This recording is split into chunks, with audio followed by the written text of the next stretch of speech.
Welcome to Daytime Ottawa here on Rogers TV. Well, we're all gearing up for Halloween. Listen, we're going to be concentrating it on this show, as you know, in the next few weeks, and maybe we'll even have a surprise guest host filling in on Halloween. I don't know. We have a special Halloween show each and every year. Well, if you're looking for something to do with the entire family, though, coming up, well, let me tell you, the best place to go is the Canada Agriculture and Food Museum, and I'm joined by its Director General, Kerry-Leigh Burchill. Welcome to the show, Kerry. Great to have you here. Thank you so much for having me. Well, before we dive into this, let's talk about the summer at the farm. What was it like at the farm this past summer? It was fantastic having so many visitors come back. We started up our summer camps again, so it was great hearing all those kids laughing and learning and just having a blast. Started seeing tourists coming back on the site, so it was fantastic summer. Nice. Well, now you're turning your attention to fall, and of course, when we talk fall, that means we talk Halloween, and you've got a Barnyard Halloween that you and your team have put together. Tell me about the idea behind this. Well, really happy to be able to bring back scaled back versions of some of our popular programming. So still wanting to make sure from a COVID perspective that there's lots of distance and changed up some of our formatting, but we're really happy. There's tons going on in the demonstration kitchen. We'll have crafts. And then we're going to focus a little bit on bats. I think bats are probably underappreciated in most homes, and certainly a lot of people don't realize their role in agriculture. Well, why don't we start there then, okay. Since you mentioned it, because I mentioned to you that my wife became a part of, a bat conservation organization because we put a bat house up. So when I saw in the notes that this is what we were talking about, I went, okay, this is great because I think we still have a lot to learn. Tell us a little bit about bats. Well, so around the world, bats can play different roles in agriculture, including pollination. In Canada, it's primarily about insect eating. And so we have 8 species of bats in Ontario and Quebec. Most people are probably familiar with the small or the large brown bat. That's what you're probably going to see at your cottage or around your house. And bats are just a fascinating creature. They are used for pest control all over the world when it comes to agriculture, and it certainly is true not only on farms, but at the museum as well. We've installed bat houses to go around at night and take up some of those bugs that would be eating up our demonstration gardens. For those that like ourselves, have decided to have a bat house, where would you locate them? Where's the best place? There are some fantastic websites that'll help you out with that. But you definitely want it to be somewhere where there's some protection. Quite often up against just at the soffit at the top of your roof, or on a wall, or in a really well protected area with trees.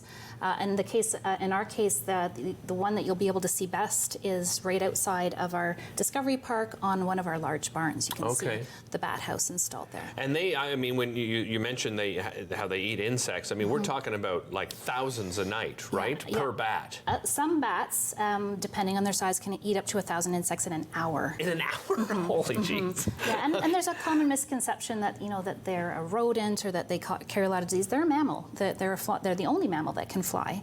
They're a really great friend for farms. Yeah, absolutely fascinating. We want to encourage people to think about putting up a bat house. Agreed. You mentioned the offerings you have at the kitchen. Let's talk about that. What can people expect when they visit? It's Halloween, so we have to talk about pumpkins. A lot of people perhaps think about pumpkin spice in their latte or something like that. Pumpkins themselves are so nutritious. They're so great, and it's one of our local crops. So pumpkins and squash. Pumpkin is part of the winter squash family. Right. A lot of people that say that they don't eat any vegetables, good luck. You're in luck. Pumpkins are fruit. They have seeds. They're technically a fruit. They're packed with vitamins A and C. They have magnesium, potassium. They're just so good for you. And so we're focusing on a couple of different pumpkin recipes. We've got a butternut squash soup. Nice. Easy to make. People can actually come into the kitchen, try it out. The recipes are all online. We want people to develop, build up their food skills muscles a little bit after COVID. And then one of my favorites is the pumpkin scone. It looks really good. Easy to bake. A lot of people think that they could never make that. It's so easy to make, and it is great. You can either have them out for tea or breakfast or a brunch, or you can make them, great size for the kids to take in their lunches. Absolutely, for sure. And what have you got here? You got a pudding, like a chocolate pudding over here. This is a fun little idea if you're having a Halloween party, if your kids are looking for something to do in their class. So there's an easy recipe online for chocolate pudding. A lot of people think that you have to buy it in a box or buy the pre-made. easy to make with healthy ingredients. So if you want to scoop a little bit of that in that little bowl, okay. We're just going to encourage people to play around. This is not something that you'd eat every day. This is, you know, one of a treat. Everything in moderation. Yeah. And then make a little bit of a graveyard pudding. So you put in your pudding. You're going to sprinkle a little dirt on top with some of these chocolate cookie crumbs. I love it. And then we're just going to encourage people to put in, you know, some of their candy on top, some pebbles, and then you can create your own little tombstone with a little biodegradable spoon. Oh, that's a good idea. It's a super easy way to, again, encourage, though, the kids can decide what are they picking. You can have some fun with math. You can talk about the science. You can talk about the different nutrition or different, you know, where there's lacking in nutrition sometimes in candy, why you just have it once in a while. Yeah. So, you know, everything in moderation, as you said. I can't believe you have the candy corn.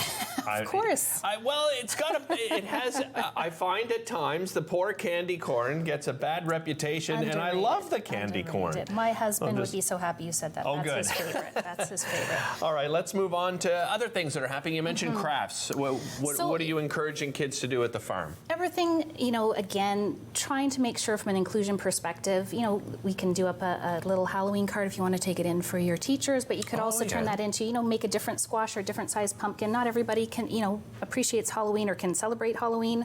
So certainly you can make a variation on that. I'm really excited. I didn't bring it because it takes too long to be on television, but there are some great candy experiments going on. So if you get some, you know, maybe there's Halloween candy that you don't like, or maybe you have too much, we can do some great science experiments. Like what? Can you give me an example? My favorite are the dancing frankenworms. And so if you take some of these gummy worms, you cut them in quarters lengthwise. You're going to let them soak in some baking soda. Put those aside. You're going to fill up a clear container, a glass or a vase with some vinegar. Once those have soaked up, you put them in, you give them about 3 to 5 minutes, and they'll start dancing and wiggling all around. So again, if you're having a Halloween party, great to try to just put a fun little centerpiece going, but it's also great. You can talk about what's going on as from a science perspective, what chemistry is happening there. Let's talk about what else is happening at the farm right now, because we're moving in. You know, obviously we're at fall now. It's a new season, ongoing programming. What's happening at the farm? Of course, we've got all of our farm animals in the heritage barns. They're getting ready for winter, so they've just been having their, you know, their toenails clipped and they're being groomed ready for winter. We just opened a new aquaculture exhibition not too long ago, and that's been getting rave reviews. Yeah, tell me about this. So a lot of people might be surprised that we have an aquaculture exhibition at the Central Experimental Farm. So it's called Aquaculture Farming the Waters. Okay. And so absolutely, you know, a lot of people have grown up eating fish and shellfish that are wild caught. We know that for some of those species, they're in jeopardy. And so aquaculture is a huge industry actually in Canada, and we're leading the world in some of the innovations being applied to try to make it more sustainable. So yes, you know, some people might think of salmon and net pin fishing. There are definitely innovations and new technology, new materials, new processes that are helping with that, but we also are looking at shellfish, which can actually clean waters, and then algae and kelp, which are in so many products. People don't realize how many times their life is interacting with agriculture.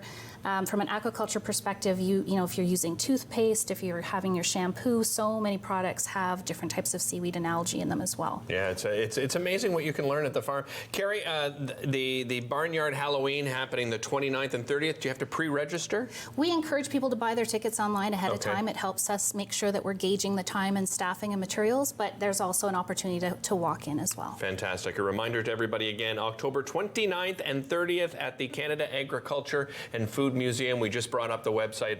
A great way to celebrate Halloween with the family. We'll be right back.